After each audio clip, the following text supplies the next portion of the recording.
Magandang umaga mga kasapay, inaandito na lang inyong Mami Pludong. Gusto malaman ang alamat ng mangga at ng inahing manok.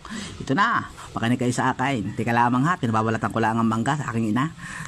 Ikatagal wala kami maalmusal talaga ng pandesal eh. Walang pambili, ang aking amay naghahanap buhay, nagkatalambat sa may ilog.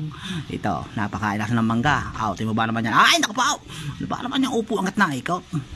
Sarap na pinangakain ko ng mangga din eh. Wala nga maalmusal eh. Sunod ka lang sunod sa akin. Videohan mo na ako ng binidyohan. Alas yan. Ito, palagi ng video. Ay, lupa yata. Yun, ano ba yun? Ay, tayo muna ha. Okay, tama ako kuya. Yan na. Tatakba. Ay, tatamblin sana ako eh. Baka lang ako'y babalian eh. Nandiyan ba naman ang aking ina? Nay, sinasabi ko sa inyo. Tayo muna ka na. Ipit ang kamay ko. Aray, ang kamay ko, inay. Alam ba yan? Kita mo yan, inay. Yung manok na yan, huhulihin ko yan para tayo may pang-ulam. Teka lang ha, bubuelo lakaw. Talon! Yan, takbo na. Tinula ka ngayon sa aking manok ha. Tinula ka ngayon sa akin pag nahuli kay Tati Maya. Ikaw ha, pag kayo nahuli kayo, tinula ka sa akin. Takbaw! Alam nyo na, item mo na ka. May nandiyan na pala may aray. Siya, hanggang dito na lang. Paalam mga kasapay.